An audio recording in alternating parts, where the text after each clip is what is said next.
Hello दोस्तों, शिक्षा root से में आपका स्वागत है।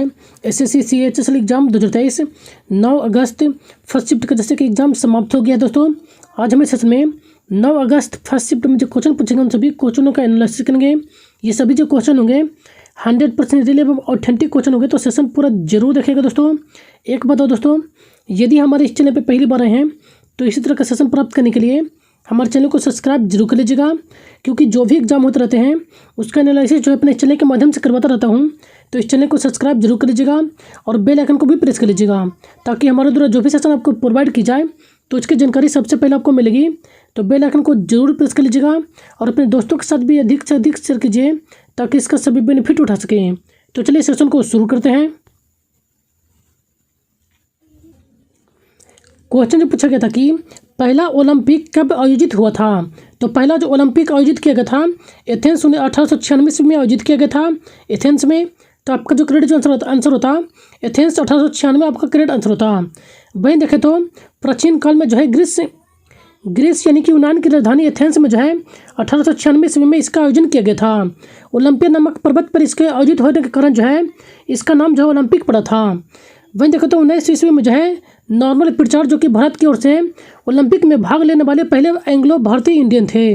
इनके एंग्लो भारतीय जो कि 1900 ईस्वी में जो है भारत की तरफ से भाग लिए थे। वहीं देखें तो एक ही ओलंपिक में सर्वाधिक गोल्ड मेडल जीतने वाले जो खिलाड़ी हैं अमेरिका के तैराकी हैं, जो कि माइकल फेल्प्स हैं, जो कि एक ही ओलंपिक में जो है सर्वाधिक गोल्ड मेडल प्राप्त किए हैं। इन्हें जो है गोल्डन शार्क मैन के नाम से भी जानते हैं। इन्होंने 2008 में जो है बीजिंग ओलंपिक में 8 स्वर्ण पदक प्राप्त किए थे एक ही ओलंपिक में। नेक्स्ट देखें तो मैरी लीला राव जो कि ओलंपिक में भाग लेने वाली पहली भारतीय महिला हैं। तो चलिए इनसे संबंधित अन्य एक्स्ट्रा फैक्ट को देख लेते हैं। टोक्यो ओलंपिक जो कि 32वां नंबर का था, जो कि 30 जुलाई से लेकर जो है 8 अगस्त तक इसका आयोजन किया गया था। टोक्यो जापान में इसका संपन्न हुआ था। इसमें भारत की तरफ जो है कुल 7 पदक जीते गए थे, जिसमें से 7 पदक जीते गए थे, जो कि इस पदक तालिका में जो है ओवरऑल में 48वें स्थान पर भारत रहा था। टोक्यो ओलंपिक में भारत में देखा जाए तो पदक तालिका जो 7 पदक जो जीते गए थे, इसमें से 1 गोल्ड, 2 सिल्वर और 4 ब्रॉन्ज मेडल थे। वहीं देखें तो इससे पहले जो कि लंदन ओलंपिक आयोजित किया गया था 2012 में, इसमें जो है भारत की तरफ जो है 6 मेडल प्राप्त किए थे। टोक्यो ओलंपिक के उद्घाटन समारोह में जो है भारतीय दल के जो ध्वज वाहक रहे थे मैरी कॉम एवं मनप्रीत सिंह थे। टोक्यो ओलंपिक के समापन समारोह के समय जो है ध्वज वाहक बजरंग पुनिया रहे थे। थीम जो था इस ओलंपिक का वह 6-13 सामने है, और इसे जो है मोहित चौहान ने लिखा गए थे एवं गाए थे, यानी कि मोहित चौहान के द्वारा ही लिखा गया था एवं गाया भी गया था। नेक्स्ट देखें तो पदक तालिका जो जीता गया था भारत के द्वारा, जो पदक जीते गए थे किन के द्वारा जीता गया था इन्हें देख लेते हैं। जैसे कि नीरज चोपड़ा जो कि इनके द्वारा जो है स्वर्ण पदक जीते गए थे। मीराबाई चानू जो कि रजत पदक जीते थे, ये वेट लिफ्टिंग से संबंधित हैं। और स्वर्ण पदक जो जीते थे नीरज चोपड़ा जो कि ये जेवलिन थ्रो यानी कि भाला फेंक से संबंधित हैं। नेक्स्ट रवि दाहिया जो कि रजत पदक जीते थे, ये कुश्ती से संबंधित हैं। पीवी सिंधु जो कि कांस्य पदक जीते थे, बैडमिंटन से संबंधित हैं। नेक्स्ट बजरंग पुनिया जो कि कांस्य पदक जीते थे, ये कुश्ती से संबंधित हैं। नेक्स्ट लवलीना बोरगोहेन जो कि कांस्य पदक जीते थे, ये बॉक्सिंग से संबंधित हैं। 7वां जो है भारतीय हॉकी टीम के द्वारा जीता गया था, जो कि कांस्य पदक था। वहीं देखें तो ओलंपिक के आगामी खेल जो आयोजित किए जाएंगे 2024 में पेरिस फ्रांस में इसका आयोजन किया जाएगा। 2028 में जो है लॉस एंजल्स अमेरिका में इसका आयोजन किया जाना है। और 2032 में जो है ब्रिसेल्स ऑस्ट्रेलिया में इसका आयोजन किया जाना है। तो इन सारे इंपॉर्टेंट फैक्ट हैं ओलंपिक से संबंधित, तो इन सभी को आप जरूर ध्यान में रखेगा। चलिए नेक्स्ट देख लेते हैं। नेक्स्ट क्वेश्चन पूछा गया था कि 2022 के राष्ट्रमंडल खेल में भारत ने कितने पदक जीते थे। तो 2022 के राष्ट्रमंडल खेल में भारत के द्वारा जो है कुल 61 पदक जीते थे। तो आपका जो करेक्ट आंसर होता है 61 आपका करेक्ट आंसर होता। कॉमनवेल्थ गेम 2022 में भारत के द्वारा जो है कुल 61 पदक जीते गए थे, जिसमें से 22 गोल्ड, 16 रजत और 23 कांस्य पदक थे। तो आप इन्हें भी ध्यान में रखेगा। नेक्स्ट क्वेश्चन पूछा गया था कि हाल ही में 2023 के रणजी ट्रॉफी का खिताब किसने जीता है। तो 2023 का जो रणजी ट्रॉफी का जो खिताब था, जो विजेता थे सौराष्ट्र थे, जबकि उप विजेता बंगाल रहा था। तो आप इन्हें भी ध्यान में रखिएगा। तो इसका जो करेक्ट आंसर होता है सौराष्ट्र आपका करेक्ट आंसर होता। रणजी ट्रॉफी 2023 के जो विजेता है सौराष्ट्र रहे थे, जो कि बांग्लादेश को 9 विकेट से हराकर ये अपने नाम किए थे। वहीं देखें तो रणजी ट्रॉफी भारतीय क्रिकेट बोर्ड के द्वारा यानी कि BCCI के द्वारा जो है इसका आयोजन किया जाता है। तो आप इन्हें इस सब फैक्ट को ध्यान में रखिएगा।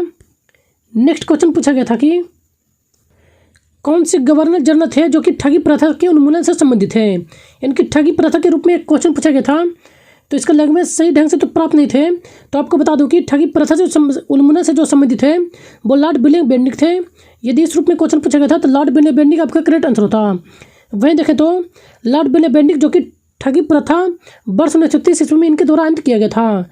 लॉर्ड विलियम बेंटिक जो कि भारत के पहले गवर्नर जनरल थे। लॉर्ड विलियम बेंटिक का जो शासनकाल रहा था भारत में गवर्नर जनरल के पद पर जो थे 1828 से लेकर 35 तक ये भारत के शासन किए थे। इन्हीं के द्वारा जो है अन्य प्रमुख सुधार जो किए गए थे, जैसे कि 1829 ईस्वी में जो है 1829 में इनके द्वारा सती प्रथा का अंत जो है राजा राम मोहन राय की सहायता से किए थे। वहीं देखें तो शैक्षणिक सुधार जो है इन्हीं के समय में लॉर्ड मैकाले की अनुशंसा पर यानी कि अध्यक्षता में जो है मैकाले आयोग का गठन किया गया था 1835 ईस्वी में। इन्हीं के द्वारा जो है अंग्रेजी शिक्षा को जो है माध्यम बनाया गया था मैकाले के अनुशंसा पर। नेक्स्ट देखें तो 1835 ईस्वी में लॉर्ड विलियम बेंटिक के द्वारा जो है ठगी प्रथा से संबंधित डकैती से संबंधित एक आयोग का गठन किया गया था। इसके तहत जो है विलियम हेनरी अस्मेल जो कि इसके अध्यक्ष रहे थे। तो इन सारे फैक्ट को आप ध्यान में रखिएगा। नेक्स्ट क्वेश्चन पूछा गया था कि बाबर की शासन अवधि है, तो बाबर के शासन अवधि से संबंधित क्वेश्चन पूछा गया था। तो वहीं देखें तो बाबर का जो शासन रहा था 20 अप्रैल 1526 से लेकर 26 दिसंबर 1530 ईस्वी तक भारत पर यह शासन किए थे। इनके द्वारा जो देखा जाए यदि वर्षों में तो 4 बरस कुल 8 महीने जो है ये भारत पर शासन किए थे। तो आप देख लीजिएगा, इसका ऑप्शन तो हमें नहीं प्राप्त हो पाए थे, तो आप देखिएगा कि इसमें से कौन से आपके ऑप्शन में दिए गए थे किस रूप में। वहीं देखें तो बाबर का जन्म 14 फरवरी 1483 ईस्वी को फरगना के घाटी में हुआ था। इनका जो पूर्ण नाम देखा जाए तो जहरीदुन मोहम्मद बाबर है। इनके पिता का नाम उमर शेख मिर्जा, जबकि इनके माता का नाम कुतलुग निगार खानम है। 1519 से लेकर 1526 ईस्वी तक बाबर ने जो है भारत पर कुल 5 बार आक्रमण किए थे। यानी कि बाबर के द्वारा जो है 1519 से लेकर 1526 के बीच में जो है कुल भारत पर जो है बाबर ने 5 बार आक्रमण किए थे। पानीपत की लड़ाई से पहले जो भारत पर है कुल 4 बार आक्रमण किए गए थे इनके द्वारा। पानीपत की लड़ाई जो है जो कि 5वीं आक्रमण था और इसमें जो है यह जीत विजय पाते हैं। पानीपत की जो पहले युद्ध हुआ था बाबर एवं इब्राहिम लोदी के बीच हुआ था, जो कि अप्रैल 1526 ईस्वी में लड़ा गया था। नेक्स्ट जो हुआ था खानवा का युद्ध, जो कि 1527 ईस्वी में बाबर एवं राणा सांगा के बीच लड़ा गया था। चंदेरी का युद्ध जो कि बाबर एवं मेदिनी राय के बीच होता है, जो कि 1528 ईस्वी में लड़ा जाता है। नेक्स्ट घाघरा का युद्ध जो कि 1529 ईस्वी में महमूद लोदी एवं बाबर के बीच होता है। मोहम्मद लोदी जो कि एक अफगानी थे। वहीं देखें तो इन सभी युद्धों में जो है बाबर विजय होता है। तो इन फैक्ट को भी आप ध्यान में रखेगा, जिनका भी नेक्स्ट डे में आने वाले एग्जाम है। तो चलिए नेक्स्ट देख लेते हैं क्वेश्चन को।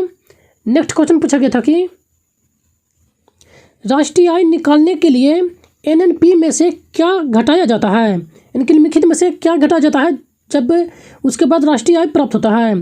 तो देखा जाए तो प्रत्यक्ष कर घटाने पर जो है हमें राष्ट्रीय आय प्राप्त होता है, यानी कि NNP माइनस प्रत्यक्ष कर बराबर जो है राष्ट्रीय आय प्राप्त होता है। तो आपका ये जो है करेक्ट आंसर होता। इनकी प्रत्यक्ष कर जो है आपका करेक्ट आंसर होता। प्रत्यक्ष कर को जब घटाते हैं NNP से तो हमें राष्ट्रीय आय प्राप्त होता है। नेक्स्ट क्वेश्चन पूछा गया था कि नाबार्ड से संबंधित कथन के रूप में एक क्वेश्चन पूछा गया था। तो चलिए नाबार्ड से संबंधित जो भी फैक्ट हैं आपको बता देता हूँ, आप देख लीजिएगा कि कौन कौन से आपके मिलान में उस कथन में दिए गए थे।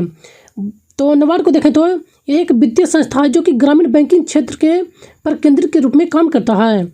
इसकी स्थापना जो है 12 जुलाई 1982 ईस्वी को किया गया था। National bank for agriculture rural development इसका जो है फुल फॉर्म है।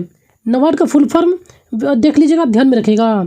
यह जो है एक वित्तीय विकास वित्तीय संस्था बैंक है जो मुख्य रूप से भारत ग्रामीण क्षेत्रों में केंद्रित है। नाबार्ड ने जो है SHG को डिजिटल बनाने के लिए एक पहल शुरू किया गया था इनके द्वारा। नाबार्ड ने देश के सभी SHG यानी कि स्वयं सहायता समूह के डिजिटलीकरण के लिए जो है एक परियोजना यानी कि शक्ति शुरू किया गया था इनके द्वारा। तो इनमें से आप देख लीजिएगा कि आपके कथन के रूप में कौन सा दिए गए थे। नेक्स्ट क्वेश्चन पूछा गया था कि रमेश बैस 13 फरवरी 2023 से पहले किस राज्य के गवर्नर थे। यानी कि 2023 से पहले जो है रमेश बैस किस राज्य के गवर्नर थे। तो इससे पहले जो है ये झारखंड राज्य के राज्यपाल थे। तो आपका जो करेक्ट आंसर होता झारखंड आपका करेक्ट आंसर होता। वहीं देखें तो रमेश बैस जो कि वर्तमान में महाराष्ट्र राज्य के राज्यपाल हैं। तो कुछ प्रमुख जो भी राज्यपाल बदले गए थे और कुछ नए राज्यपाल नियुक्त किए गए थे उन्हें देख लेते हैं। जैसे कि 6 जो राज्यपाल थे जो कि नए नियुक्त किए गए थे, कौन कौन राज्य के नियुक्त किए गए थे, चलिए इन्हें देख लेते हैं। लेफ्टिनेंट जनरल केवल त्रिविक्रम परनाइक जो कि अरुणाचल प्रदेश के नए राज्यपाल के रूप में नियुक्त किए गए थे। लक्ष्मण प्रसाद आचार्य जो कि सिक्किम राज्य के राज्यपाल नियुक्त किए गए थे। CB राधाकृष्णन जो कि झारखंड राज्य के राज्यपाल नियुक्त किए गए। गुलाब चंद कटारिया जो कि असम राज्य के राज्यपाल नियुक्त किए गए। शिव प्रताप शुक्ला जो कि हिमाचल प्रदेश के राज्यपाल नियुक्त किए गए। Next retired justice S Abdul Nazeer जो कि आंध्र प्रदेश के राज्यपाल नियुक्त किए गए थे। ये जो 6 थे जो कि डायरेक्ट राज्यपाल के रूप में नियुक्त किए गए थे। इससे पहले ये 6 जो थे अन्य किसी भी राज्यपाल के राज्यपाल नहीं थे, किसी भी राज्य के राज्यपाल नहीं थे। इनसे पहले ये फर्स्ट टाइम नियुक्त किए गए थे इन सभी राज्यों के। चलिए नेक्स्ट देख लेते हैं जिनका जो है राज्यपाल नियुक्त किए गए थे यानी कि चेंज किया गया था। वे 7 राज्यपाल जिनका राज्य चेंज किया गया था। तो ये जो 7 राज्यपाल हैं जैसे कि रमेश बैस जो कि पहले जो थे झारखंड के राज्यपाल थे, लेकिन वर्तमान में यह जो है महाराष्ट्र के राज्यपाल हैं। एलएन गणेश जो कि मणिपुर के राज्यपाल थे, वर्तमान में यह जो है नागालैंड के राज्यपाल हैं। फागू चौहान जो कि बिहार के राज्यपाल थे, यह वर्तमान में मेघालय के राज्यपाल हैं। राजेंद्र विश्वनाथन अर्लेकर जो कि हिमाचल प्रदेश के राज्यपाल थे, वर्तमान में यह जो है बिहार के राज्यपाल हैं। विश्वभूषण हरिश्चंद्र जो कि आंध्र प्रदेश के राज्यपाल थे, वर्तमान में यह छत्तीसगढ़ के राज्यपाल हैं। अनुसुईया उइके जो कि छत्तीसगढ़ के राज्यपाल थे, यह वर्तमान में मणिपुर के राज्यपाल हैं। Retired brigadier doctor BD Mishra जो कि अरुणाचल प्रदेश के राज्यपाल थे, यह वर्तमान में लद्दाख जो केंद्र शासित प्रदेश है इनके उप राज्यपाल के रूप में नियुक्त हैं। तो इन सारे को आप ध्यान में रखेगा। इनकी राज्यपालों से संबंधित जितने भी नियुक्तियाँ हुई हैं, नई जो नियुक्तियाँ हुई हैं राज्यपाल से संबंधित, उन सभी को आपको कवर करवा दिया गया है। तो इन सभी को ध्यान में रखेगा क्योंकि जो भी आगे जो एग्जाम आने वाले होंगे उनमें आपको इसको जो है बेनिफिट मिलेगा। तो चलिए आगे चलते हैं। नेक्स्ट क्वेश्चन पूछा गया था कि संगीत के क्षेत्र में कौन सा पुरस्कार दिया गया था। तो इसका तो हमें ऑप्शन नहीं मिल पाया था, लेकिन शायद संगीत नाटक अकादमी आपका ऑप्शन में शायद दिया गया था क्या, आप देख लीजिएगा। तो संगीत के क्षेत्र में जो है पुरस्कार जो दिए जाते हैं संगीत नाटक अकादमी पुरस्कार प्रदान किया जाता है। और वहीं देखें तो इनसे संबंधित अन्य फैक्ट को, जैसे कि वर्तमान समय में यह जो है संस्कृति मंत्रालय के जो है भारत सरकार का एक स्वामित्व है, यानी कि संगीत नाटक अकादमी। अन्य प्रमुख संगीत से संबंधित पुरस्कारों को देख लेते हैं। आप देख लीजिएगा कि आपके ऑप्शन में किस रूप में दिए गए थे। जैसे कि राष्ट्रीय कबीर सम्मान जो कि भारतीय भाषाओं की कविताओं के लिए दिया जाता है। राष्ट्रीय तानसेन सम्मान जो कि हिंदी शास्त्रीय संगीत, हिंदुस्तानी शास्त्रीय संगीत के लिए प्रदान किया जाता है। राष्ट्रीय कालिदास सम्मान जो कि शास्त्रीय संगीत के रूप में प्रदान किया जाता है। राष्ट्रीय कालिदास सम्मान रूपरंग कला के क्षेत्र में प्रदान किया जाता है। अंतर्राष्ट्रीय प्रमुख संगीत के पुरस्कार जो हैं उन्हें देख लेते हैं। जैसे कि ग्रैमी अवार्ड जो कि अंतर्राष्ट्रीय तौर पर जो है संगीत का पुरस्कार है। नेक्स्ट जूनो पुरस्कार, ब्रिटिश पुरस्कार, लैटिन ग्रैमी पुरस्कार और लो नुएट्रो पुरस्कार, ये सभी जो हैं अंतर्राष्ट्रीय तौर पर जो है संगीत के पुरस्कार हैं। तो आप इन सभी को ध्यान में रखेगा। ये सभी जो है पुरस्कार संगीत क्षेत्र से संबंधित रहे हैं। नेक्स्ट क्वेश्चन पूछा गया था कि किस अनुच्छेद में सांस्कृतिक विरासत की रक्षा के लिए राज्यों के दायित्व से संबंधित प्रावधान किए गए हैं? तो इसका जो प्रावधान जो किया गया अनुच्छेद 49 में किया गया है। तो आपका जो करेक्ट आंसर होता है 49 आपका करेक्ट आंसर होता। वही देखें तो अन्य प्रमुख अनुच्छेदों को देख लेते हैं। अनुच्छेद 39 के जो है इसे जो है 1976 ईस्वी में 42वें संविधान संशोधन के द्वारा जोड़ा गया था और इसमें जो है समान न्याय एवं मुफ्त कानून सहायता प्रदान करने के लिए जो है राज्य को प्रेरित करता है। नेक्स्ट अनुच्छेद 40 जिसमें ग्राम पंचायतों के गठन से संबंधित प्रावधान है। अनुच्छेद 44 जिसमें समान नागरिक सहायता से संबंधित है। अनुच्छेद 45 बच्चों के लिए मुफ्त एवं अनिवार्य शिक्षा का प्रावधान करता है। अनुच्छेद 48 जिसमें पर्यावरण की सुरक्षा और सुधार एवं वन्य जीवों की सुरक्षा से संबंधित प्रावधान जो किए गए हैं अनुच्छेद 48 में किया गया है। अनुच्छेद 51 जिसमें यह घोषणा करता है कि राज्य अंतर्राष्ट्रीय शांति एवं सुरक्षा स्थापित करने में प्रयास करेगा। तो ये सभी प्रमुख अनुच्छेद हैं, तो आप इन सभी को ध्यान में रखिएगा। जैसे कि दोस्तों आपको बार बार कर रहा हूँ कि अनुच्छेद से डिफरेंट एक से दो क्वेश्चन पूछे जा रहे हैं। एक से लेकर कम से कम 51 तक अनुच्छेद जितने भी महत्वपूर्ण हैं उन सभी को ध्यान में रखेगा और उसके बाद जितने भी इम्पोर्टेंट फैक्ट हैं, जो भी अनुच्छेद इम्पोर्टेंट है, आप उन सभी को देख लीजिएगा, क्योंकि 1 से 51 तक जो है डिफरेंट एक से दो क्वेश्चन देखने को मिल रहे हैं। तो यहाँ तक आप कवर करके जरूर जाइएगा। तो चलिए आगे चलते हैं। नेक्स्ट क्वेश्चन पूछा गया था कि निम्नलिखित में से कौन 26 जनवरी 2023 को गणतंत्र दिवस के समारोह में मुख्य अतिथि थे? तो 26 जनवरी 2023 को जो मुख्य अतिथि के रूप में आए थे वह अब्दुल फतह अल सीसी भारत आए थे। तो आपका जो करेक्ट आंसर होता अब्दुल फतह अल सीसी आपका करेक्ट आंसर होता। ये जो थे मिस्र के राष्ट्रपति थे। इनसे जुड़ी अन्य इम्पोर्टेंट फैक्ट को देख लेते हैं। जैसे कि 1950 में जो है राष्ट्रपति सुकर्नो जो कि इंडोनेशिया के थे, ये भारत आए थे 1950 में।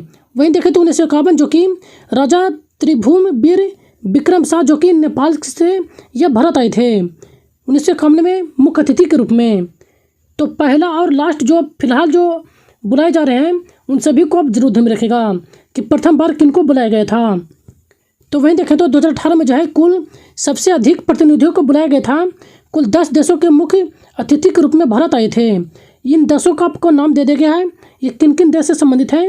तो आप इन्हें एक बार वीडियो पॉज करके जरूर रीड कर लीजिएगा, क्योंकि यह जो है 2018 में सबसे अधिक देशों के प्रतिनिधि गणतंत्र दिवस के परेड पर भारत आए थे। तो ये थोड़ा इम्पोर्टेंट हो जाता है, तो आप इन्हें जरूर ध्यान में रखिएगा। चलिए नेक्स्ट देख लेते हैं। 2019 में जो है मुख्य अतिथि के रूप में जो है राष्ट्रपति सिरिल रामाफोसा भारत आए थे, जो कि दक्षिण अफ्रीका के थे। वहीं देखिए 2020 में राष्ट्रपति जारे बोल्सोनारो आए थे, जो कि ब्राज़ील के राष्ट्रपति थे। 2021 और 2022 में जो है कोई प्रतिनिधि भारत को नहीं बुलाए गए थे, यानी कि कोई भी प्रतिनिधि भारत नहीं आए थे। वहीं देखें तो 1956, 1968 और 1974 इन तीनों ईस्वी में जो है भारत में 2 देशों के प्रतिनिधि को बुलाया गया था, यानी कि इन तीनों डेटों में जो है 2 देशों के प्रतिनिधि भारत आए थे। तो जैसे देखें तो 1956 में जो है 2 प्रतिनिधि आए थे, 1968 में 2 प्रतिनिधि आए थे और 1974 में 2 प्रतिनिधि भारत आए थे। तो आप इन्हें भी एक बार जरूर ध्यान में रखेगा, यानी कि कुल 3 बार जो है 2 देशों के प्रतिनिधि जो है भारत आए थे। तो आप इन सभी फैक्ट को ध्यान में रखेगा। तो चलिए आगे चलते हैं। नेक्स्ट क्वेश्चन पूछा गया था कि जायद फसल कब बोई जाती है? तो जायद फसल जो है मार्च अप्रैल के मध्य में बोई जाती है।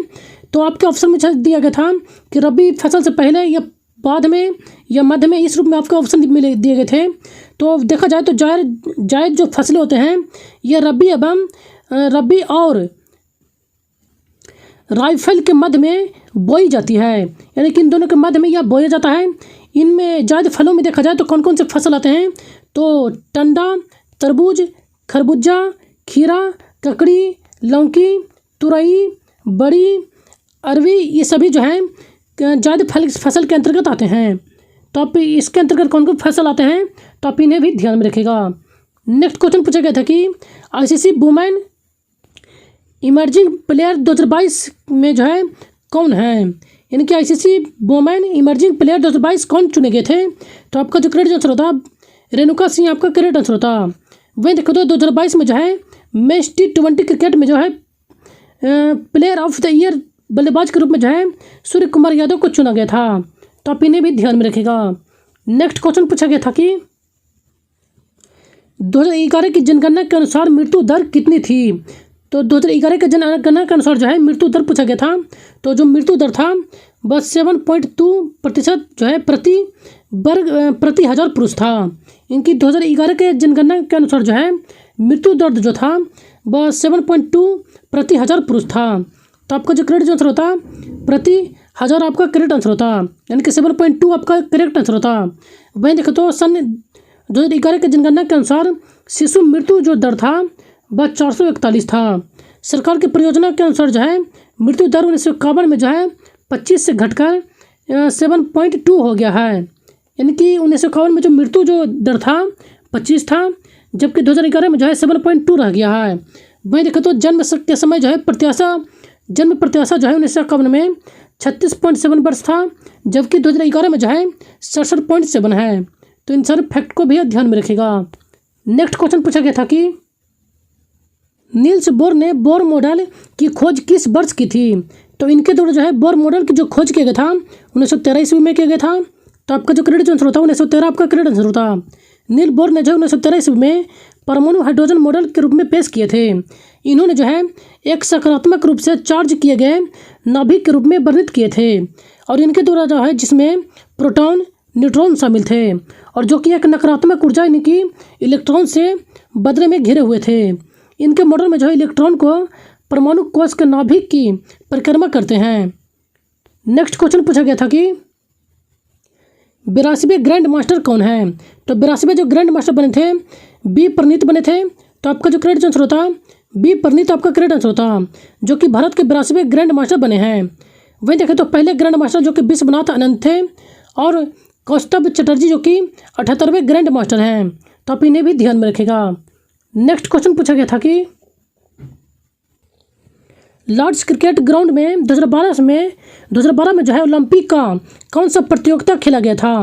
तो इस ग्राउंड में जो है 2012 में जो है ओलंपिक आर्चरी इवेंट खेला गया था। तो आपका जो करेक्ट आंसर होता आर्चरी इवेंट आपका करेक्ट आंसर होता। वहीं देखो तो 2012 के ओलंपिक खेलों में जो है महिलाओं की व्यक्तिगत तीरंदाजी प्रतियोगिता में जो है जो आयोजित किया गया था 27 जुलाई से लेकर 2 अगस्त 2022 तक जो है यूनाइटेड किंगडम में लंदन के लॉर्ड्स क्रिकेट ग्राउंड में इसका आयोजन किया गया था। तो इसका आयोजन कब किया गया था, तो आप इसे भी ध्यान में रखिएगा। तो आज का ये लास्ट क्वेश्चन है दोस्तों। आज हम इतने ही क्वेश्चन प्राप्त हो पाए थे। यदि सेशन पसंद आए तो चैनल को एक लाइक जरूर कर दीजिएगा, और अपने दोस्तों के साथ भी अधिक से अधिक शेयर कीजिए ताकि इसका सभी बेनिफिट उठा सकें। और यदि हमारे चैनल पर पहली बार आए तो इसी तरह के सेशन प्राप्त करने के लिए हमारे चैनल को सब्सक्राइब जरूर कर लीजिएगा। और इसका PDF आपको टेलीग्राम चैनल पर प्रोवाइड कराया जाता है, जिसका लिंक आपको इस वीडियो के डिस्क्रिप्शन बॉक्स में मिल जाएगा। आप वहाँ से इसका PDF प्राप्त कर सकते हैं। तो चलिए मिलते हैं नेक्स्ट सेशन में, तब तक के लिए धन्यवाद।